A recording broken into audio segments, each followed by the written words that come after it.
आपण पाहत आहात लोकसमीक्षा न्यूज नेटवर्क आणि या आहेत आजच्या सुपरफास्ट न्यूज। या बातमीपत्राचे प्रायोजक आहेत नंदिनी कलेक्शन, फक्त महिलांचे परिपूर्ण दालन, माऊली निवास, कल्याण मंडपमच्या बाजूस, यशोधन नगर, परभणी।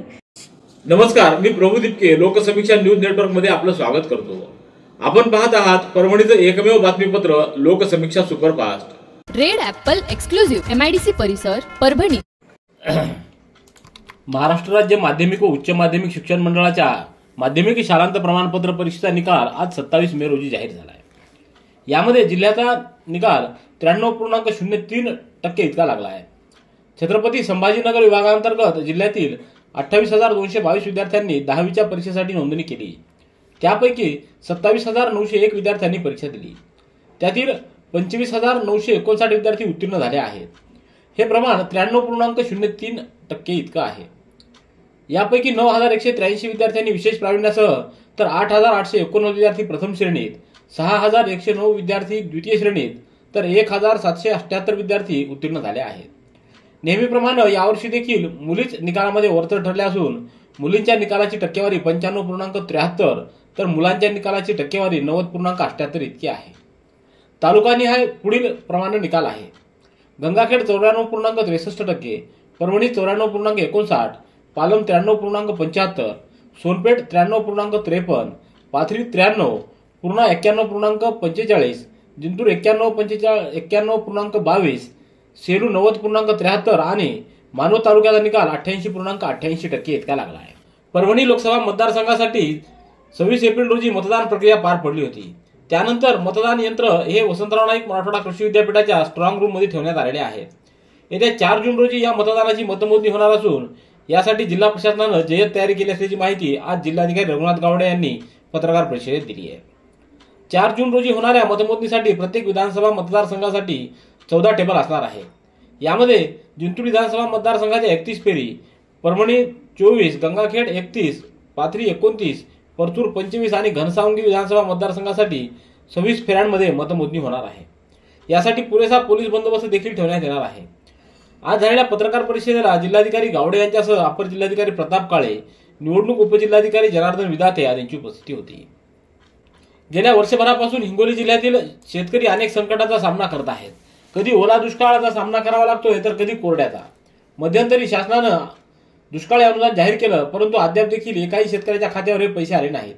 त्यामुळे शेतकरी आर्थिक संकटात सापडला असून रब्बी हंगामात पेरणी कशी करावी हा प्रश्न त्यांच्या समोर आहे। त्यामुळे हिंगोली जिल्ह्यातल्या ताकतोडा येथील संतप्त शेतकऱ्यांनी मोबाईल टावरवर चढण्याचा निर्णय घेतला। जोपर्यंत ठोस आश्वासन मिळत नाही तोपर्यंत खाली उतरणार नाही असा इशारा शासनाला या गावकऱ्यांनी दिला आहे। ताकतोडा येथील शेतकऱ्यांनी आज 27 मे रोजी आमच्या खात्यामध्ये अनुदान वर्ग करा, अन्यथा आम्ही मोबाईलवर टावरवर बसून राहू असा निर्णय घेतला। शासनाने शेतकऱ्यांच्या मागण्या मान्य केल्या तरच मोबाईल टावरवरून खाली उतरू, अन्यथा टावरवर बसून राहू असा निर्णय देखील या शेतकऱ्यांनी घेतला आहे। कोणताही जुनाट आजार असो, निराश होऊ नका।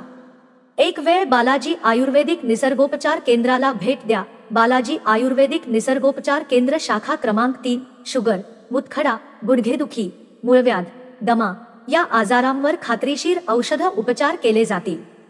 संपर्क डॉक्टर गोविंद कामटे, आयुर्वेद विद्या विशारद, पत्ता आबाद मंजिल, पोस्ट ऑफिसच्या बाजूला, जुना पेडगाव रोड, परभणी। मोबाईल क्रमांक 9921691008। वेळ सकाळी 9 ते दुपारी 2 आणि संध्याकाळी 5 ते रात्री 9 पर्यंत। परभणी तालुक्यातल्या पेडगाव इथं एका गोदामात बनावट DAP खताचा मोठा साठा कृषी विभागानं आज केलेल्या धडक कारवाईत आढळून आला आहे। त्यामुळे जिल्ह्यात मोठी खळबळ उडाली आहे। कारवाईची प्रक्रिया संध्याकाळी उशिरापर्यंत सुरू होती। जिल्ह्यात बनावट DAP 10-26-26 खताची मोठ्या प्रमाणात विक्री होत असून मोठं रॅकेट जिल्ह्यात सक्रिय असल्याची माहिती कृषी विभागाच्या वरिष्ठ अधिकाऱ्यांना मिळाली। त्यावरून आज कृषी विभागाचे राज्य गुण नियंत्रक प्रवीण देशमुख यांच्या मार्गदर्शनाखाली विभागीय गुण नियंत्रक प्रवीण भोर यांनी पेडगाव येथील माऊली कृषी केंद्रात डमी ग्राहक शेतकरी म्हणून पाठवले। त्यावेळी DAP 10-26-26 RCF खताची एक बॅग 1,400 रुपयाला विक्री करण्यात आली। त्यानंतर अधिकाऱ्यांनी गोदामावर छापा मारला। शेतकऱ्यांना विक्री केलेली बॅग आणि गोदामातील बॅग या दोन्ही बनावट असल्याचा संशय आल्यावरून गोदामात लाखो रुपयाचा बनावट खताचा साठा असल्याचा संशय या पथकातील अधिकाऱ्यांनी व्यक्त केला आहे। परभणी विधानसभा मतदारसंघात व शहरात वारंवार वीज पुरवठा खंडित होत असल्यानं यावर तातडीनं उपाययोजना येत्या 8 दिवसात करा, अन्यथा शिवसेना स्टाईलनं आंदोलन करू असा इशारा आमदार डॉक्टर राहुल पाटील यांनी महावितरण कंपनीच्या अधीक्षक अभियंत्यांना दिला आहे. शहरामध्ये सातत्यानं वीज पुरवठा खंडित होतोय. कमी दाबानं वीज पुरवठा होणं, हलक्या तारा वीज पुरवठा खंडित होणं, रोहित्र बिघडणं असे प्रकार सुरू आहेत. त्यामुळं नागरिक त्रस्त झाले आहेत. याकडे महावितरण कंपनीकडून कानाडोळा केला जात असल्यानं आमदार डॉक्टर राहुल पाटील यांनी आज महावितरण कार्यालयात अधीक्षक अभियंता व अधिकारी कर्मचारी यांची बैठक घेतली. यावेळी आमदार डॉक्टर राहुल पाटील अधिकाऱ्यांवर चांगले संतप्त झाल्याचं दिसून आलं.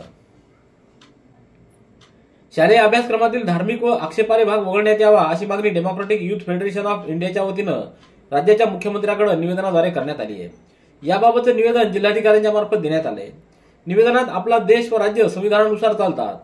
संविधानात राज्य व राष्ट्राला कुठलाही धर्म असणार नाही हे मूल्यात स्पष्टपणे सांगितलेलं असतानाही विषमतेवर आधारित मनुस्मृतीचा समावेश होणं हे लोकशाही विरोधी असल्याचं निवेदनात नमूद केलंय. मनुस्मृतीचा समावेश तात्काळ वगळावा, अन्यथा मनुस्मृती दहन करण्यात येईल असा इशारा यावेळी देण्यात आला आहे. आपल्या आत्याकडे उन्हाळ्याच्या सुट्ट्यात आलेल्या 9 वर्षीय बालिकेवर आत्याच्या चुलत सासऱ्यानं अत्याचार केल्याची घटना काल 26 मे रोजी परभणी शहरातल्या नारळपेठ पोलिसांच्या हद्दीत उघडकीस आली आहे. या प्रकरणी आरोपी 60 वर्षीय इसमावर गुन्हा दाखल करण्यात आला आहे. पीडित मुलीच्या आत्यानं याबाबत नारळपेठ पोलिसात तक्रार दिली आहे. शाळेला उन्हाळ्याच्या सुट्ट्या असल्यानं फिर्यादीची भाची तिच्याकडे राहण्यासाठी आली होती. फिर्यादीच्या घराजवळ तिचे चुलत सासऱ्याचं घर आहे. अधूनमधून मुलगी आरोपीच्या घरी खेळण्यासाठी जात होती. 26 मे रोजी सकाळच्या सुमारास पीडित मुलीनं फिर्यादीला पोटात दुखत असल्याचं सांगितलं. विश्वासात घेऊन विचारणा केली असता पीडितेनं घडलेला प्रकार सांगितला आहे. 8 दिवसापूर्वीच आरोपीनं दुचाकीवर बसून पीडितेला सोबत नेलं व एका खोलीत नेऊन तिच्यावर अत्याचार केला असल्याची माहिती देण्यात आली आहे. या घटनेची माहिती पुढे आल्यानंतर फिर्यादीनं याबाबत पीडितेचे आई वडील व नातेवाईकांना कळविलं आणि नारळपेठ पोलिसात तक्रार दिली. परभणी महानगरपालिकेअंतर्गत कर्मचाऱ्यांच्या प्रलंबित मागण्यासंदर्भात प्रशासनानं तात्काळ दखल न घेतल्यास पुन्हा एकदा मोठं आंदोलन उभारलं जाईल असा निर्वाणीचा इशारा महापालिकेच्या अधिकारी व कर्मचाऱ्यांनी दिला आहे. 27 फेब्रुवारी पासून महापालिका कर्मचारी वाढीव जीएसटी अनुदान व इतर स्थानिक मागण्यांसाठी कामबंद धरणे आंदोलनात बसले होते. त्यावेळी प्रशासनानं स्थानिक मागण्या निकाली काढण्यात येतील असं आश्वासन दिलं होतं. मात्र महापालिका आयुक्त तथा प्रशासकांनी कोणत्याही मुद्द्यावर आजपर्यंत निर्णय घेतला नाही. त्यामुळे कर्मचाऱ्यांमध्ये मोठ्या प्रमाणात संतोष निर्माण झाला आहे आणि कर्मचारी आता हे आंदोलनाचं हत्यार उपसणार आहेत. Red Apple furniture, smart furniture for smart people, exclusive Parbhani शहरातील भव्य शोरूम रेड ॲपल एक्सक्लुझिव्ह, भारतातील स्मार्ट फर्निचर ब्रँड आता आपल्या परभणी शहरामध्ये. हो, आता आपल्या परभणी शहरामध्ये. या अंतर्गत ऑफिस, बेडरूम, डायनिंग, लिव्हिंग इत्यादी प्रकारचे फर्निचर आपणास मिळेल. Bedroom set, bed, dressing table, sofa set, कपाट, डायनिंग टेबल, टीपॉय आणि स्टील फर्निचर इत्यादी सर्व प्रकारचे फर्निचर तेही आकर्षक किमतीमध्ये उपलब्ध आहे. एक वेळ अवश्य भेट द्या. रेड ॲपल फर्निचर, MIDC परिसर, भारतीय स्टेट बँकेच्या जवळ, परभणी. खरीप हंगामाच्या तोंडावर शेतकऱ्यांना दर्जेदार प्रमाणित खतं व बियाणं, शेती औषधी जिल्हा परिषद कृषी विभागाच्या मार्फत उपलब्ध करावीत अशी मागणी सेलू तालुका दबाव गटानं जिल्हाधिकाऱ्यांना सादर केलेल्या निवेदनाद्वारे केली आहे. निवेदनावर ॲडव्होकेट श्रीकांत वाईकर, ओमप्रकाश चव्हाण, इसाक पटेल, गणेश सोळंके, गुलाब पौळ, आबासाहेब भुजबळ, दिलीप मगर, नारायण पवार, देवराव दळवे, मुकुंद टेकाळे, महादेव लोंढे, रामचंद्र कांबळे, ॲडव्होकेट उमेश काष्टे आदींच्या स्वाक्षऱ्या आहेत. बोरी कौसडी रस्त्यावर सकाळी मॉर्निंग वॉकला गेलेल्या एका 70 वर्षीय वृद्धाला दुचाकीनं धडक दिल्याची घटना आज सकाळी घडली आहे. या अपघातामध्ये सदर इसमाचा मृत्यू झाला असून दुचाकीवरील अन्य 3 जण जखमी झाले आहेत. कौसडी येथील शेख महबूब हे नेहमीप्रमाणे आज कौसडी बोरी रस्त्यावर मॉर्निंग वॉकला गेले होते. घराच्या काही अंतरावरच बोरीवरून मारवाडीकडे जाणारी दुचाकी MH38 M5238 या क्रमांकाच्या दुचाकीनं शेख महबूब यांना जोराची धडक दिली. या अपघातात ते गंभीर जखमी झाले होते. त्यांना उपचारार्थ परभणीच्या खासगी रुग्णालयात दाखल करण्यात आलं, मात्र त्यांचा मृत्यू झाला असल्याची माहिती मिळाली आहे. युवराज संभाजीराजे छत्रपती यांच्या मार्गदर्शनाखाली दुर्गराज रायगड इथं 6 जून रोजी भव्य शिवराज्याभिषेक सोहळा दरवर्षी साजरा करण्यात येतो. यावर्षी या सोहळ्याला 350 वर्ष पूर्ण होत असून त्यानिमित्त 5 जून व 6 जून रोजी अखिल भारतीय शिवराज्याभिषेक महोत्सव समिती दुर्गराज रायगडच्या वतीनं विविध कार्यक्रमांचं आयोजन करण्यात आले. या सोहळ्यासाठी देशभरातून मोठ्या संख्येनं शिवभक्तांची उपस्थिती असणार आहे. या अनुषंगानं परभणीत आज नियोजन बैठक संपन्न झाली. यावेळी शिवभक्तांच्या बैठकीत हजारोंच्या संख्येनं या सोहळ्यासाठी जाण्याचा निर्णय एकमुखानं घेण्यात आला. बैठकीला छगन शेरे, नितीन देशमुख, साहेब कल्याणकर, बालाजी मोहिते, गजानन दोगदंड, सचिन आवरगण, रामेश्वर शिंदे, विठ्ठल तळेकर, बाळासाहेब काजळे, बालाजी शिंदे आदींची उपस्थिती होती. समता बहुउद्देशीय चॅरिटेबल ट्रस्ट ठाणे यांच्या वतीनं सामाजिक आणि साहित्यिक क्षेत्रात आपलं योगदान देत असल्याबद्दल जिल्हा परिषदेतील संवाद तज्ञ ज्ञानेश्वर गायकवाड यांना सन 2024 या वर्षातील महात्मा फुले राज्यस्तरीय समता पुरस्कारानं सन्मानित करण्यात आलं आहे. 25 मे रोजी समता बहुउद्देशीय चॅरिटेबल ट्रस्ट ठाणे यांच्या वतीनं भगवान गौतम बुद्ध यांच्या जयंतीनिमित्त ठाण्याच्या जीजी एज्युकेशन अँड पॅरामेडिकल कॉलेजच्या सभागृहात हा पुरस्कार प्रदान करण्यात आला.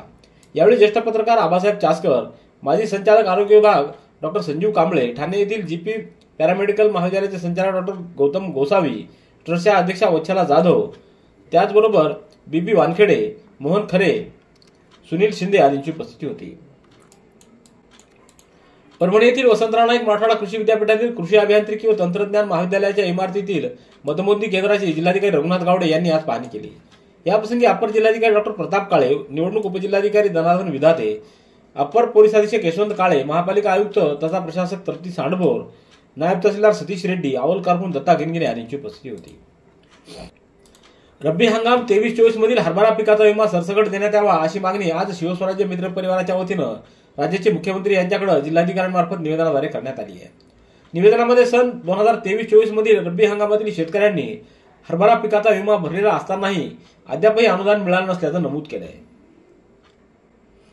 परभणीच्या संबोधी विद्यालयाचा माध्यमिक शालांत प्रमाणपत्र परीक्षेचा यावर्षीचा निकाल 100% लागला आहे. यावर्षी एकूण 49 विद्यार्थी परीक्षेत प्रविष्ट झाले.